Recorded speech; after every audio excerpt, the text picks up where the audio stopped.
So I've bought a lot of products where they're like, we plant 5 trees or we give 3 meals. I want a startup. I'll pay them good money a month. I want them checking the trees. I want them checking the meals. I don't buy it. I really don't.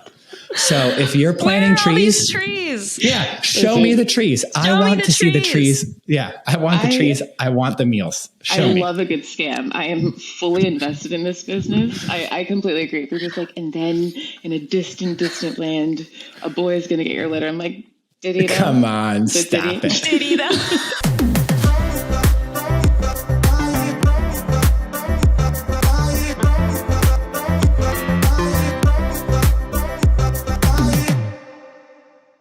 Hello. Today on the pod, we're going to talk a little bit about venture capital. For those of you who don't know, venture capital is an industry that helps fund and grow some of the startups you know and love. So if you've seen the headlines, OpenAI raises $1 billion. Those dollars typically come from venture capital groups. We are thrilled.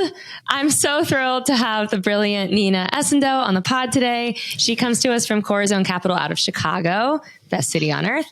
Corazon is a multi-stage firm that has invested in some awesome startups like Rocket Miles, Bonobos, and you've heard of it, Pinterest. Nina, welcome to the show. Thank you guys. I'm very excited. So happy to have you. Okay, first things first, before we talk about any VC stuff, this is so cool to me. Kenny just told me you went truffle hunting in Italy. Tell me more. Was it like I see like the dogs running through the woods? This is like the quintessential like venture capital story. I'm like trying to portray myself as like a struggling like VC, and I'm like, hey guys, I would love. We blew the lid off right first question. I was like, but unfortunately, introduce you, bougie. My husband turned 40 last year, and on our first date, I was like, oh, like something about truffle. So I took him truffle hunting. So we actually had to delay the deal a little bit, but Kenny was very, very nice. But yeah, it was a dope experience. The truffle that we got was about as big as a poppy seed. So yeah, but great experience. I watched like a documentary about this, and that's why I'm so into it. Like the dogs do all this work, and then they find a nugget that's like the size of a chicken nugget, and it's worth like $2,000. I was like, this is so interesting. Tip, don't get like, I was like, we'll just go later. It's fun. No, like people are there at 6 a.m. and getting like these big truffles, and then that's like the later. It's like literally the early bird catches the worm kind of thing. I will nerd out about truffles all day. Also, this is a plug. The guy who took us truffle hunting started his own business when he learned I was in VC called Truffle Market, which you can get on the App Store. And basically you get truffles from anywhere in the world just delivered to you. Like it's an app. Is an app. And so all these guys who do like truffle hunting in the morning, they just bring it to this like centralized location, and then they just are like, and then they put it on this global market. Truffle Market. Yeah, I think it's called Truffle Market. Oh my God. There's an app for literally everything. That's amazing. So like imagine the logistics of doing that two-sided marketplace, like building the supply side of the truffle farmers. So reaching out to them being like, hey, truffle farmers, do you guys have an iPhone? Do you want to be in our marketplace? I would imagine the supply side of that business is tough. It's probably fantastic. They just like all sit there in the morning, just like, like skimming some off the top probably. So yeah, I mean, I've never used it myself, but there's a market for everything is the short story. You heard it here first. Truffle Market. Go get it on the App Store. 5 stars. It goes up like up and to the right today. Oh my God, that is so funny. Okay, now we'll get into VC stuff. Fine. I could talk about truffle hunting all day, but okay, Nina, I've heard that breaking into venture capital is super hard. So how did you get your start? Yeah, so it is notoriously hard. I was very fortunate enough. I historically have worked in later stage investing. So anything that's like post revenue, think of like 20 million revenue plus. That was more of like where I started off. So I started off in investment banking, then went to private equity, and have done that like domestically and globally. But I've done more like later stage businesses. I then went to get my MBA at Stanford, and it is probably impossible to like exist in that ecosystem and not be bitten by like the early stage bugs. So afterwards I was like, okay, like when I want to start my own business or do I want to do my own thing? And then iterated on some ideas and then was like, okay, well, I want to be as close to the founders as possible. So how else can I do that? And so venture was the best way. The easiest way the way that I ultimately got into venture was like just networking like hell. I ended up getting really lucky and applying for this program called the SUSE Fellowship, which is on behalf of SUSE Ventures, another venture fund, early stage venture fund based in the Bay Area. Absolutely brilliant guys. They were the guys who did the seed stage for Robinhood, for example. So like they're very, very just knowledgeable about the space.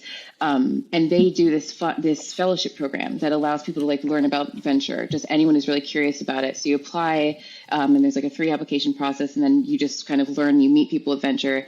And I consistently, all of the speakers that they had, everyone said, I love my job. And I see my schedule in the morning and I say, there's like nothing I don't want to do. And I was like, is that a thing? And then is that normal? And I was like, these guys are lying. And then had the good fortune to network and met with Sam Yegan, who also went to Stanford Business School, and he was hiring and he was in Chicago, and it was like the perfect opportunity. And I can happily say it's like I have 0 bad days like at work, like 0. It is the best, coolest job. You get to work with the most passionate, excited people. People are just telling you about something that they're building. It is quite possibly the luckiest job. But I mean, it is absolutely networking. So if you're able to do a fellowship program, and there are quite a few of them, that is the best entryway just to kind of learn about it. But it is, I don't know anyone who's gotten into venture through like a traditional way, just networking, like network your ass off. Network your ass off. That's the name of this episode. And all future I love episodes. that. I actually have one comment. When I met Sam for the first time, I meant to give him a big thank you because I basically got through high school on SparkNotes, and he made SparkNotes, right? So if you're listening, Sam, thank you. I don't know if you get Kenny as Kenny today without SparkNotes. So Sam, I owe you hours of my life, and thanks. Yeah, thanks for getting Connor, Ann, and Kenny into UCF. Thank you so much. Genuinely, I think everyone meets him and they're just like, wow, man, like Shakespeare, thanks. Like, really appreciate it. Oh my God. Yeah. So he helps us all. So I feel like he did his part and he continued to do his part. He's just a great founder. And I think, we can speak more about kind of like what we look for, but yeah. Yeah, let's get into that right now. Like, what does a startup have to do to impress you and your team at Corazon? Yeah. So I think, it's pretty consistent across the venture landscape, particularly in like early stage or the seed stage. You need, 3 key things. The first thing, which I think is the primary thing, and especially now as the market is kind of crumbling a little bit, is founder. A good founder will figure out anything. A good founder will figure out like where the issues are. They will think strategically. They will take small ideas. Executives, I always tell Kenny, like you take a really small idea or a random idea and you kind of like snowball that into something that is like a revenue generating product. A good founder is able to do that almost to the exclusion of like whatever the product is. So if you're considering 3 things, it's founder, market, and product. Founder is probably 75% of the decision making, because Mark Zuckerberg would have found something. If it weren't Facebook, it would have been something. I mean, Elon Musk, for better or for worse, would have figured out something. Like there's just like that founder drive to find something. The second biggest one is market. So you have a lot of people who say like, oh, I want to create a business and it's a consulting business. And you're like, well, that's great, but the market is quite limited, or what's the scalability of this? So this could be a really great lifestyle, or this really could be like a great, $20 million business. But if you're in venture and you're getting the opportunity to invest at like a really, really early stage, you're optimizing for maybe 10%. And as the business grows, you're getting diluted down and diluted down and diluted down. If your business has kind of like ceiling of 20 million and you have 10%, that's not particularly exciting for you. So you're instead looking for something that's in a mass market. So when we were partnering with Allfly, then known as Baccarat, we were like, how big is the travel market? How big is the travel tech market? Like, what are you selling into? Is there a large space here? So anything that we're thinking about, it has to be a big market. The product, funnily enough, is like tertiary. It's we want to have like a good product, but a really great founder who really knows the space about that product will figure something out. Yeah. That's awesome. What kind of startups do you guys invest in? Are you industry focused, like Craft Ventures, who sticks to enterprise SaaS or marketplaces, or do you branch out? Yeah, so we're broadly consumer tech. Anything we have to have has to have some tech component to it. We say we're consumer tech. My first deal was industrial tech. I've done like consumer apparel deal. So I mean, I think that there are anything that just kind of like touches like the consumer space that we're very much interested in. But I think anything that we're like broadly consumer tech, but like opportunistically, we'd say like, oh, we have a venture partner who really knows the space. So like that's a business that we would look into. All the hype last year was crypto, obviously, NFT. And Web3, NFT. Oh my gosh. Which I would explain to my family in Louisiana, and they would look at me sideways like, how does this benefit me? It so seems like money or yeah, they're like, I don't understand, which is fine. I also was like, let me Google that and we'll go over this together. But it seems like all the hype has shifted to AI now. Is the hype real? Are you guys like making investments in AI?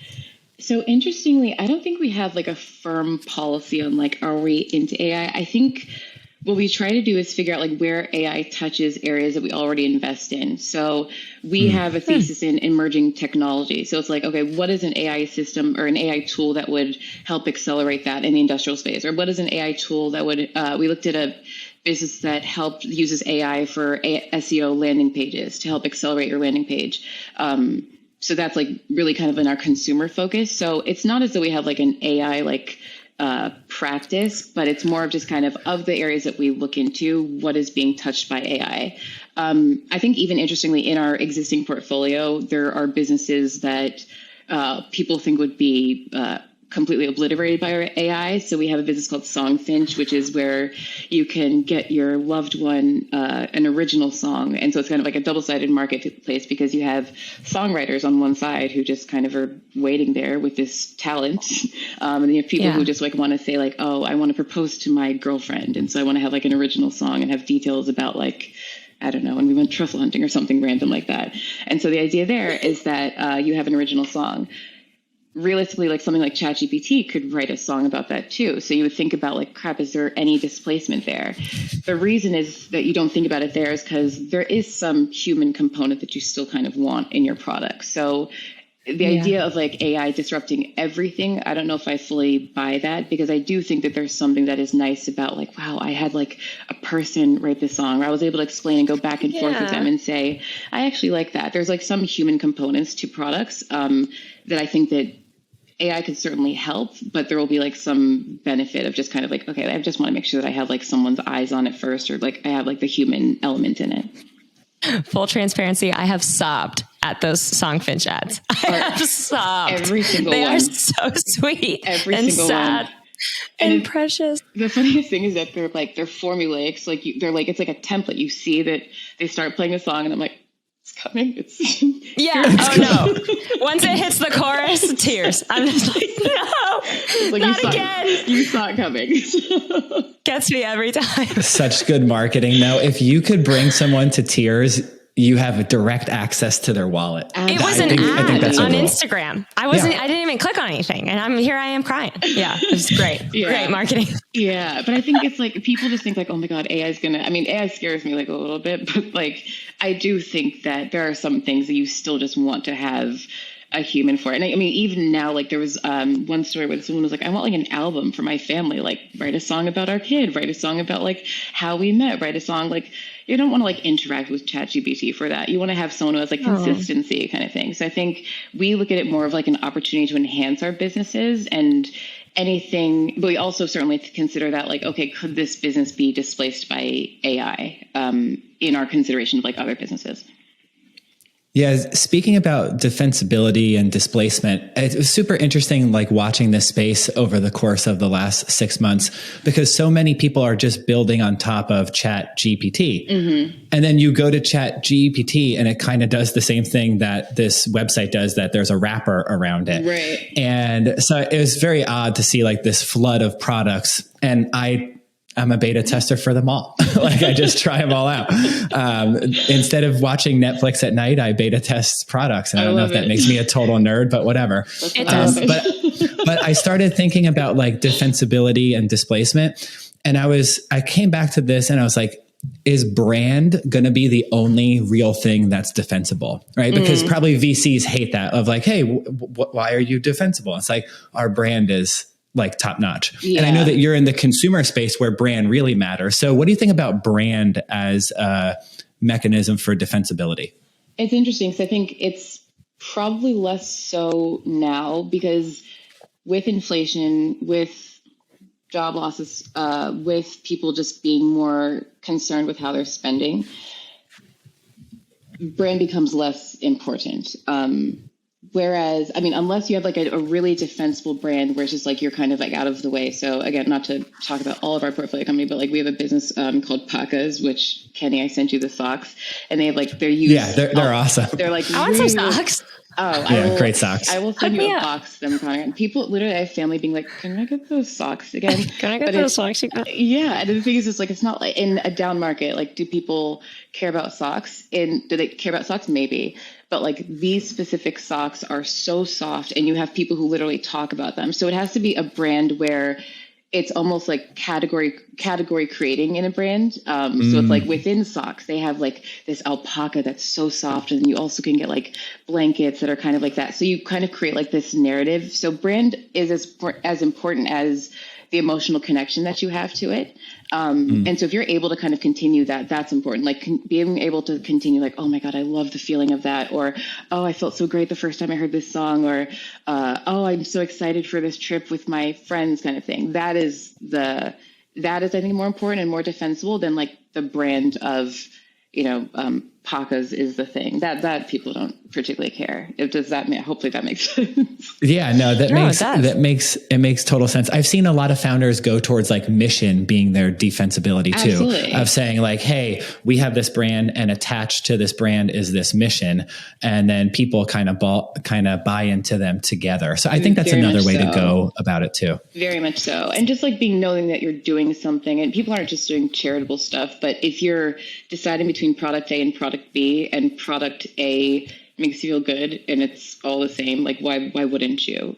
So I think that's like as businesses are thinking about their mission, just like also thinking about like how do you include the customer experience in that, as opposed to just being like, this is what we do. Just be like, this is how I want you to feel. Yeah. It's one thing that I will say, I want a call for a startup to emerge to do this. So I've bought a lot of products where they're like, we plant 5 trees or we give 3 meals. I want a startup. I'll pay them good money a month. I want them checking the trees. I want them checking the meals. I don't buy it. I really don't. So if you're planting trees, yeah, show me the trees. I want to see the trees. Yeah, I want the trees. I want the meals. Show me. I love a good scam. I am fully invested in this business. I completely agree. They're just like, and then in a distant land, a boy is going to get your letter. I'm like, did he though? Come on, stop it. Did he though? Well, if you love a good scam after the podcast, I scammed Connor Ann epically last night. Oh, I love it. Now we cannot disclose this yet. This is actually so messed up how hard I got punked last night. Do not say that. This is after, because it's going to be its own episode, but I got her world class. Like Ashton Kutcher called me and asked me for advice on how to do the next punk. It was that. This is like, I mean, you can't like be like, so that's what happened. Anyway, so let's move on to. I need to hear more. All right, next we'll do it offline because we really can't say. Scam. It was a multi-tiered, multi-day scam. I was honestly, I'll divulge everything. Post-pod, I'll tell you everything. Yeah, offline, it's really both stories like independently. Actually, they're probably much the same. Yeah. I mean, yeah. All right. So one question that I wanted to ask is, VCs have to say a lot more no's than yeses. And it's really kind of your job to say no, because you don't want to put money into something that's bad and you're going to have to write it down to zero. Yeah. So everyone has an anti-portfolio. What's yours? Oof, it's hard because Yeah, I will say that that is probably the hardest part because you're basically telling someone like, hey, this thing that you're building, this baby, fuck your baby. Like it's kind of like it's like not a really great thing to like feel, right? But it's like, and I'm just sitting here like, here I am with like my Excel spreadsheet, like okay, bye. Like it doesn't feel good, but I think I instead had to reframe and be like, this isn't a no, like you have a bad idea. It's like it's a no because you are deep in biotech and we have no expertise, and you partnering with us would be a waste of your time because you would spend more time explaining to us what you're talking about than actually just executing. Or it's a no because you've identified a part of the market that like we don't really know that much about, or you kind of feel like this company is doing it better. And I always say in my messages to people, like, I hope you're proving me wrong.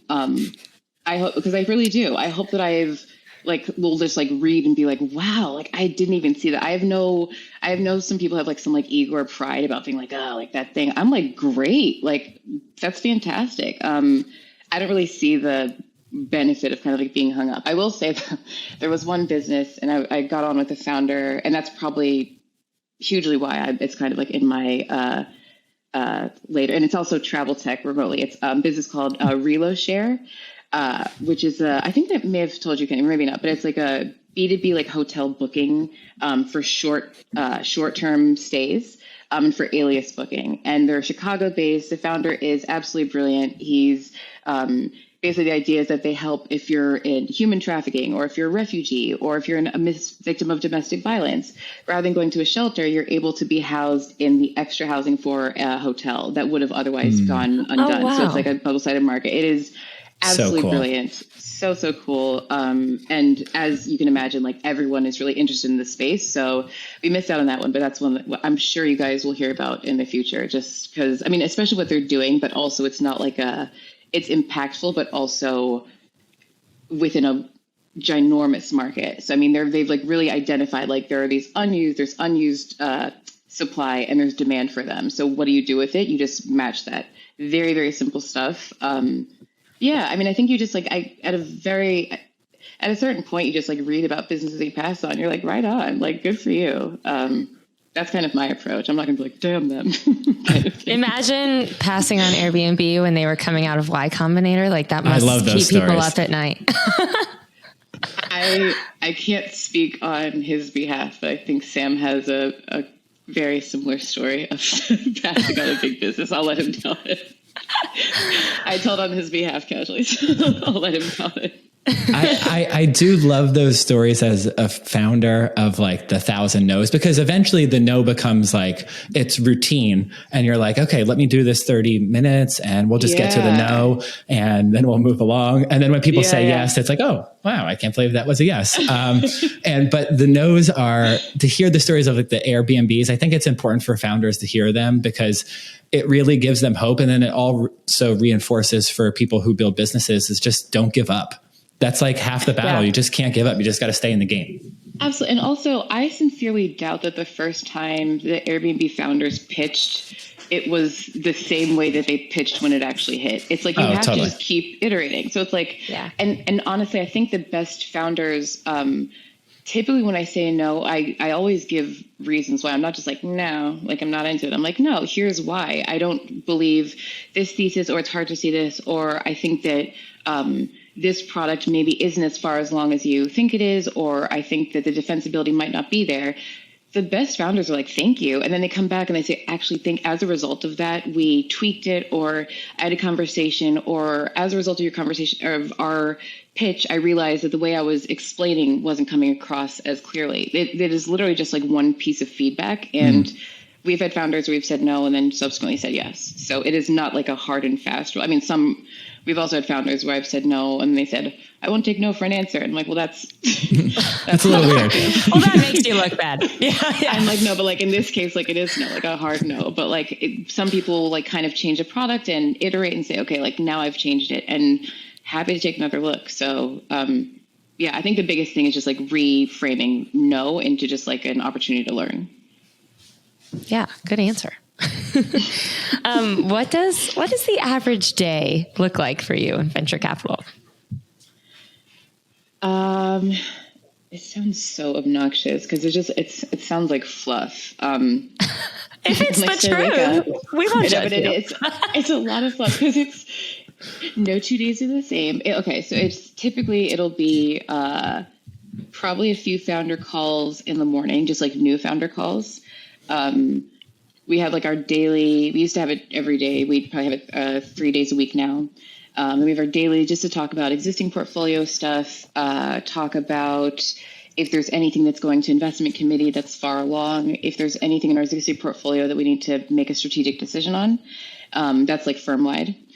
Then the afternoon it kind of varies. So it'll be, I work a lot in industrials.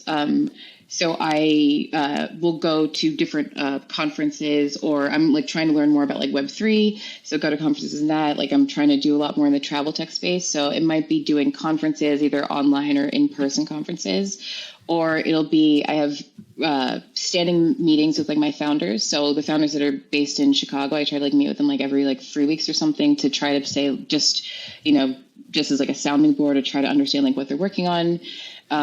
Other founders, I try to have like a weekly or not weekly, like probably like a monthly call just to kind of like figure out what they're doing. Occasionally you'll have a board meeting or like a quarterly board meeting. A lot of it is just like networking. That's like the fluff part that people are like, yeah, I'm just like networking. Like, what does that actually mean? But I mean, realistically, if you're not out like meeting people, just trying to find deals, like how else? That's how it works. And it's like, generally speaking, it's people we will get a lot of our deals from existing founders who will say, you guys should meet with Corazon because they're great, or you guys should meet with Corazon because they will be honest and give you a quick yes or no. And that's like the joy of my job of just like being able to just like meet with as many different people as possible and just kind of like hear their stories about their passions. So. Are you allowed to tell us like the most batshit crazy pitch you've ever heard? Is there one that sticks out that way? You don't have to say the name. You have to have some crazy but you ones. have to have one. God. Is there one where you were just like, that is so dumb? No. There was one. That face. Come on, tell us. Don't hold back. We don't want the Nina filter. We want the story. I was going to say you might be able to Google it, but I'm like, maybe they're still around. Okay, so you remember how when you were growing up, there were like cereal boxes and there were like toys and cereal boxes? Yeah, of course. You'd be like, oh, like, I don't know, like Aladdin or something. This person was like cereal boxes, but like it's an NFT cereal box. So it's like each cereal box, but it's a physical cereal box, but like it's like a collectible, but like the NFT is the cereal box. When I tell you, I was like, so what is the value in this? He's like, it's the box. I was like, the physical box? He's like, well, the box as translated through the NFT that it represents. Oh so you just keep a ton of, you just have 45 cereal boxes under your bed. These are going to be worth something one day. Yeah, I love this. And honestly, at that point, it's like, you're like, do I just continue the conversation or do you just say like, oh, okay, yeah. And I was like, no, I'm in this. Like, no, tell me more about the cereal. Tell me more. How did you arrive at this? Like, tell me all of the things. And then afterwards, I was like, yeah, I don't know if this is like our exact area of expertise. I should Google it. I hope they're doing well, but I doubt it. Who knows? Come on. They're not doing well. Like, no, there's just no way. I'm going to get a cease and desist letter after this. Like, we don't know what it's called. I just told the facts. Yeah, we don't know what is. We will do no further research. There may be several. This is a big space that's up and coming. And there's competitors to this. So who's your competition? I know. In 2022, it's NFTs. This year it's AI. Next year it's like, I mean, it's... We're just going to backtrack. We're going to go from AI back to like cereal box toys. I love that. No, and honestly, I was like, this is fantastic. Honestly, I hope that like the product teams at someone like Magic Spoon, who's been killing it, like they hear good. This and then they hear us laughing about the NFT. And it's just like, dude, if you got a good thing, just make your cereal good. Don't try to make it into something that it's not. And exactly as I said, like, no doesn't mean anything, like a bad thing. I mean, in this case, I just didn't get it. maybe someone will listen to Travel Nerds podcast, will get it, and will be the next unicorn. I'll be like, and that'll be my thing. Please let us know if that is what happens. That'll be my Airbnb. And honestly, if you're running a cereal box NFT gig and you're at like 1 million in revenue and up and to the right, send it to me and Connor, because we have some people, and we will support your crazy idea as long as it benefits us. What people? We'll send it to our people. We mean Nina. We mean Nina. People, like, what people? Like, I don't know what people. No, there's a big underground investment community that looks at like weird NFTs. Yeah. I don't know if that's accurate. Kenny, let's look into this and send Nina just 7 boxes of cereal. Please do. All in Cheerios form, please. I was like, is it different cereals? He's like, yeah, of course. I was like, oh, shame on me. So they're out here trying to partner with every cereal brand. It's not their own cereal. I think they're trying to, I think they have their own cereal in different, I don't know if I even got to the point. He was really focused on the boxes. The contents, I didn't even get there. He was just like, but the box. And I was like, yeah, no, you're right. All right. Let me ask you about an idea in travel tech that I think is bad. And then you can tell me if I'm crazy. Since ChatGPT came out, there's been a few companies that have made like travel chatbots now that you can book your flights through chat. I say stupid and bad idea. What do you say? I say, is the question companies that are just completely using bots and like completely removing the human experience? Yeah. So basically, instead of searching a flight through like an input, right, to put in like all of your details, you have to chat to basically get to the result set. And then they show you the result set instead of a grid like matrix, which is the common experience now. They show you the result set inside of like a chat interface. So it's skinnier, it's thinner, and there's less screen real estate. Yeah, I think it's funny because Kenny, when you asked me a few weeks ago, like which interface do you use to book travel? I was very shocked, by the way. Yeah, no, because it kind of depends. Booking for corporate is very different than booking for a bachelorette trip, which is very different than booking with my husband, which is very different than booking for going home. It's like, because your price point is different. And I know that that's kind of like a random answer, but like even if I'm booking for corporate, I just like what's the quickest? Like just get on with it. Sure. If I'm like booking with my friends, I'm like, do you guys want to do like the 4 o'clock or like the 6 o'clock? No, but the 4 o'clock will be fun. Like you have like this stupid conversation. With my husband, I'm like, okay, like how can we skim as many points to go business class or premium economy as possible? And if I'm flying home, I'm like, I don't care. Like just get me there. Sure. So it's like, I think that you kind of change the interface or change the product based on like the use case, where in some cases you might want a chatbot. I generally think that it's helpful for the uses. Like if I like have to interact with like United quickly and it's like a bot, I'm kind of like, okay, fine. But inevitably I'm going to need a person, like just like representative. So yeah. I don't ever foresee a universe where it's just entirely automated or entirely devoid of human interaction. Yeah. I think that my problem with travel chatbots is it's a time to task issue. So in the product design world, we want to make sure that like your time to task is very short. Those windows are tight. So what is the fastest way that you can input to get to your output? And chat it's slower because you have to write out, I'm departing from New York. I want to go to this. My dates are this. Yeah. You're actually physically writing that out. And all of those keystrokes are time, and time is annoying to people because they're losing it. So I got paired with a founder and they're like, we're going to build the sickest travel chatbot. And they were like so hyped on it. And I was like, listen, I hope that you prove me wrong, but this is like the worst and dumbest idea I've ever heard. I was like, this is literally going to go nowhere because people want to see, and it wasn't even the time to task. They showed me the chatbot, and because the screen real estate is so small, they can only show like 1.5, 2 results at a time. And I was like, how is this going to beat like a matrix like grid? And there's just some things that users are programmed that they expect their product experience to look like this, and then you're trying to force a different experience. And no one likes chatbots for anything. People would rather actually talk on the phone. And so Yeah. I hope if you're listening, you guys go easy on me for going hard on you, but I just don't want to see you waste your time. I mean, I think it's reasonable, because I think what ends up happening a lot in the venture space is like a product works in a specific industry. So bots are great in retail. If I just want to, figure out something with like Best Buy, like what does this work? Like that's great. I just need a quick answer. But something that, again, if it's like more of an emotional purchase, like a bot just isn't the best use. And if I use a bot and it then gives me a link that then gives me like a broader landing page, then great. But I mean, if it's all just going to be like in like a smaller little configuration, I would just rather go to like a bigger thing. It's like boomer energy. I'm like, I need bigger. I'd rather wait on hold. I just want to wait on hold so bad. I just want to talk to someone.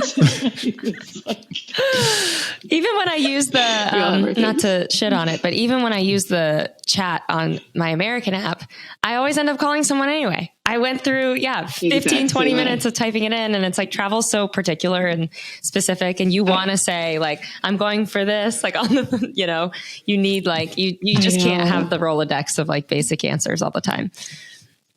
And also it's like, I mean, I don't know if this is like helpful at all, but like there was this issue that I had with like this flight, and I don't know, American was being difficult. And then I was like, you know what? I just need to speak with the right person. So I called customer service, and I heard this guy. I was like, this isn't it. So I hung up and I called another person. I was like, I can hear by your voice, this isn't it. I was like, no, it's okay. Thank you.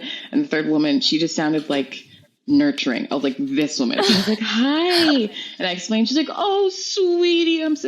People still want that. Like, and this was like for a corporate thing, but it's like, how can you express? And I was like, here's my problem. I was like, I have like, it's like a corporate ticket, and I'm like, we're missing it by like 2 days. Could you make like any exception? You can't say that to a bot. Mm-mm. So I think that like these things where there are these idiosyncratic changes you have to make to like travel, you still have to convey that. And I think that the human component of that is so important that's kind of like why a bot will never replace the experience fully. Imagine that it's all ran by bots, and then you're chatting with like Sam, and then all of a sudden you're like, Sam's like, I can't help you. And then you're like, all right, well, I chatted with Theodore last week. Can you connect me with Theodore? And Theodore is just another bot, but Theodore is more caring. But he's like better. Yeah. Be like, listen, Sam, you're not my guy. I need Theodore. And then people start hearing about Theodore. So now he's the most popular chatbot. None of the other chatbots want to sit with him at lunch. It's not great. Rip. No, the robots are turning on each other. They're a lot of drugs. Well, yeah, because they have like performance reviews. They have supervisors. So they're trying to get good reviews from us, and Theodore's just killing it. Classic. Honestly. Who knows? This is like, first, I see a Bravo show in the making, first and foremost. Stop it. I mean, with like this chatbot drama. Are you kidding? I would so watch an AI Bachelor. I would so watch that. Oh my God. Could you imagine? Oh my gosh. An ever-changing avatar.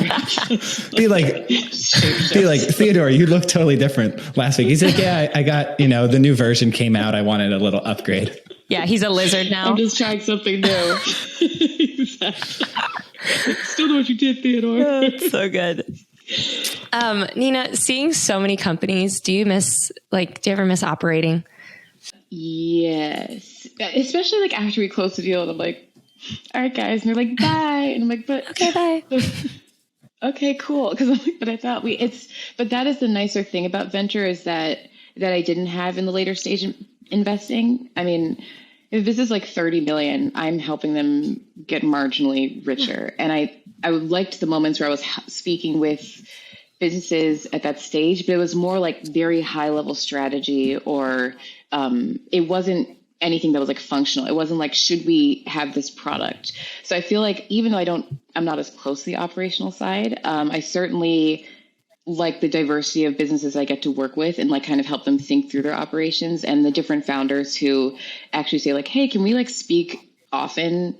Love it. Like Kenny will just like call me randomly and be like, what do you think about this? And those are like my favorite calls, because it's like, I mean, I'm not operating, but I am like as close to like you guys like making decisions and be like, oh, that's a really good idea. Or like maybe think through this, or actually like Sam and Farsh and Phil are our three partners. Like Phil knows a guy in this space, like you should talk to him. And so it's kind of the best way to do it without the the headache of operating. That's good though. Best of both worlds. Yeah. Exactly. So I would imagine that the learning that you get to do is pretty cool. As just like, you seem to me like a lifelong learner. You're super interested. You guys asked us a ton of questions during the process, probably 2 times as many questions as anyone else. So Corazon definitely does their due diligence, is what I would say. But I would assume that that's probably a pretty cool part of the job, is that you get to see so many different things and passionate people working on amazing things. That has to be pretty cool. Absolutely. And I think it's so exciting. So I think there are different types of venture funds. And I mean, I will sing Corazon's praises as long as the day is long. I will sing Corazon's praise as the day is. That Isn't it stupid? I hate it. Just like, yeah, whatever. Edit that out. I will not. I will always sing Corazon's praise because I think it's actually a founder-friendly firm. Every firm is like, we're founder-friendly, but like, we actually have founders who founded the firm, and they were like, what was the firm that we wanted to have had when we were founders? Perfect. Like, let's build that. And so that lends itself to asking like more diligence questions and more like specific questions about traction and like strategy and marketing and kind of like what your tactics are, as opposed to just being very high level. I know like there were some venture fund that I met with last year, and they were very much like, we invest on vibes. Sure, that's fine. Okay. But like ultimately, like I want to know that you've actually like asked the right questions. Like, are you doing the on vibes? I love that. Yeah, because it was like, yeah, like the founder of vibes is kind of like, we've never been wrong, and I'm like, have you ever been right? So, like, yeah, I was like, are you sure you've never been wrong? Oh my God.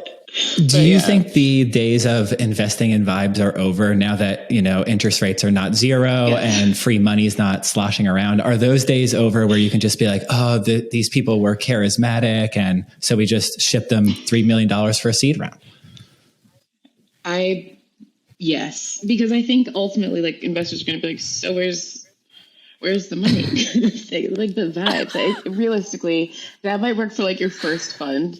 But if you're not actually getting to like a DPI of 1, or like actually getting to the point of returning all the capital, they don't care about vibes. Because again, it's not, you're not investing to get like 5% returns. You're investing for outsized returns because you're taking outsized risk. So that risk it can be on vibes, but like those vibes should probably be supported by some data as well, because like it's, at this early stage, trying to be like the first institutional check, like there should be some level of analysis done. And for those of you listening, by vibes, we're literally talking about the vibes that you think. This is not a VC term. That is crazy. It's totally crazy. And it's like the vibes. This used to drive me and Eric nuts, because we tried our hand at raising in like 2019, right before the pandemic. And it was during like Web3 crypto craze. And I just watched us get passed up over like startup, which now 99% of them are all in the graveyard. So this is the chip on my shoulder, right? And I just watched all these bullshit ideas get funded for millions of dollars. And I was like, we run a profitable business. We grow steadily, but we've had to bootstrap from the very beginning. And we used to go crazy seeing all of the headlines of like $6.5 million seed round for 27th crypto wallet. And I was like, dude, that's bullshit. Yeah. But that, I think when there's just that much money that's just being floated in the market, there was a point where you would just see stuff where you're just like, this is just ridiculous. And then you have to be prudent, say like, are we willing to sit this out? Because there were valuations of businesses that were pre-revenue, damn near they're not pre-product, but pre-product market fit. And they're like, yeah, we're thinking of like a 35 million pre-money, like pre-seed. What? This is ridiculous stock. But I think it got to the point where the market where if no one is really reining it in, and then as you said, Kenny, like interest rates, and as things like start to crumble, and as people are kind of taking like more deeper look, or within the Web3 space, people with like the FTX collapse, you're like, wait a minute, should we be like looking deeper into this? And that's when the diligence starts, and that's when things start to crumble and the markets start to compress a bit, or with the markets compressing a bit. Firms now are like, we have to be more prudent because we actually have an obligation to our LPs to not invest on vibes and actually do like the VC of yesteryear, not like the newer kind of like flashy, fun post 2020, everyone has money. Yeah. Isn't that really an issue for you guys of fund size? Because sometimes VC funds raise so much money and there's a shelf for deployment and they have to deploy so much money. And it actually becomes an issue of how do we deploy a $500 million fund? And then so all of a sudden there's like pressure of like, yeah, I guess we can throw money at this. I guess we can throw money at this, because you're really playing for outsized returns and like those outliers. So is it an issue of fund size where these like $1 billion funds are too big and like the sweet spot is around 300 to 400 million for early stage? Yeah, we tend to, we've been at, our third fund is at 100 million and our fourth one will probably be at 100 million as well. And I kind of was like, well, why aren't we getting bigger? And the idea is that you can only manage so many businesses in your portfolio. If you have a $1 billion portfolio, but you're throwing in $250,000 checks, like, I don't know, like people are like, are you guys like doing okay? You have no idea. You have no way to manage that many businesses. And I think if you are going to be, in fact, a founder-friendly firm, you have to be accessible. And you reduce your accessibility when you are you have 57 different portfolio companies that you have to deal with on a weekly basis. Like I'd rather have like, and I think the better VCs are the ones that have like a deeper relationship. Typically what you'll see is like the larger VCs, if they're in like the $500 million range, then they start to kind of like bifurcate of like, it's 500 million, but like 100 million is exclusively fintech. 100 million is like primarily biotech. One is because otherwise it's unwieldy for a very small firm to manage that many investments, especially at the pre-seed, seed, and Series A stage. Interesting. Connor, do you want to wrap it up with the final question? Yes. Okay. No, because I could talk about this for like a really long time because it's fascinating. Just like the velocity of money and how dollars get allocated across the system and the way it impacts people's lives and businesses. Really, everything is connected and it all matters. And, I personally like playing in harsher environments. So I like the recession. I like seeing that people have to tighten up and do better due diligence. And I like playing the game on hard mode, to be honest. I think so many people, we've heard, or I've met people from other firms who said like, oh, we're not going to do anything until Q2 or Q3 of this year just to see how things shake out. And I'm like, the recession or the impending recession is not changing the creativity and the innovation that happens in people's minds, right? Like people are still seeing like opportunity, or instead people are saying like, oh, this is actually a better opportunity because there isn't as much fluff that there was in the market as before. And now you're actually seeing a lot of these, businesses crater, which obviously you don't want to see, but you have maybe someone is like, oh, I wanted to get this engineer to actually like build my product better. I actually think that this time will be a better opportunity to find some of the really interesting businesses. And I mean, the businesses that we've invested in, whether we double down on them or not, it's like, we look at each investment as like its own unique investment. We don't have like our pro rata as like a definitive thing for our businesses. I think we've generally been pretty good about partnering with businesses that have just been like smart about like the way that they're raising, or it's just we've just been able to be with businesses that are just kind of been able to say like, okay, we were going to go this way, we're going to go in another direction kind of thing. So I think that this market really breeds fantastic winners and people who see it as like an opportunity as opposed to like, oh, woe is me. It's just kind of like, oh, great. Like this company created, fantastic. We're going to take their entire engineering team. Okay, fantastic. Like we were trying to like figure out like this development issue. And this one guy who was with this business and he's no longer with them, he's helpful to us. Or we're seeing a lot of opportunity in the crypto space because a lot of people really don't believe in it after FTX crash. So now we see an opportunity to like actually educate people to be like, how could you be safer in the crypto world? Like seeing an opportunity in something that has gone wrong is like the quintessential definition of like a brilliant founder, as opposed to someone who's just like, well, market's down again, figure it out. Because someone is always making money, whether the market's down or up, like figure it out. And I say that like in a flippant way, but I do think that like the best founders are the ones who are just kind of like, okay, like like we'll see this as an opportunity. Yeah. So Assimilate.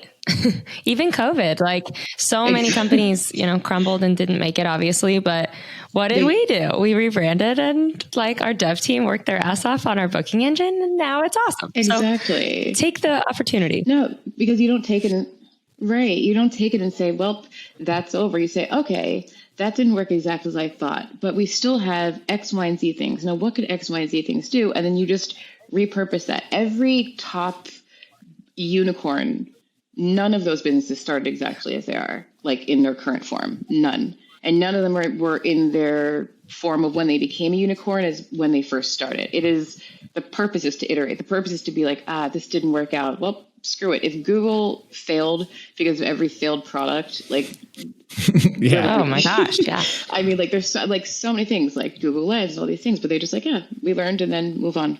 So I think this is a great opportunity. And we're seeing a lot of like just really clever and creative founders. I'm kind of not excited about the market, obviously, because I think it makes people more skittish and nervous and extending runway. But certainly, like I love what it's created in terms of creativity for our existing founders. I will pull the clip from this episode where Kenny just says nothing, but I love the recession. That's I'm pulling it. No, because that's going it's not that I love. So it's not that I love the recession because you love what it creates. I love what it creates. Well, I love the discipline, and I love that, like, our team wants to be good at basics, right? So what are the basics of a business? It's delighting customers, making a good margin, running a business that operates well.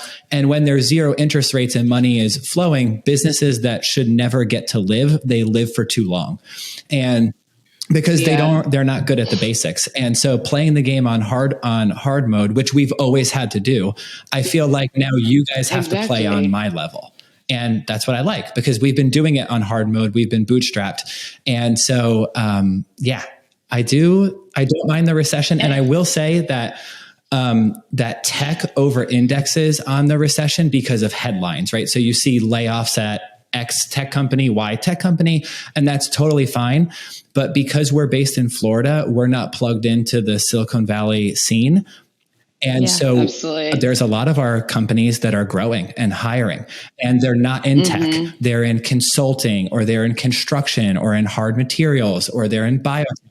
And those companies, there's no recession for them. There's a recession for the tech companies that have 7 layers of middle management, and they can't have the manager of managers of managers. So they had to lay off 20%. But those businesses are still the same because those people were working 4 or 5 hours a week.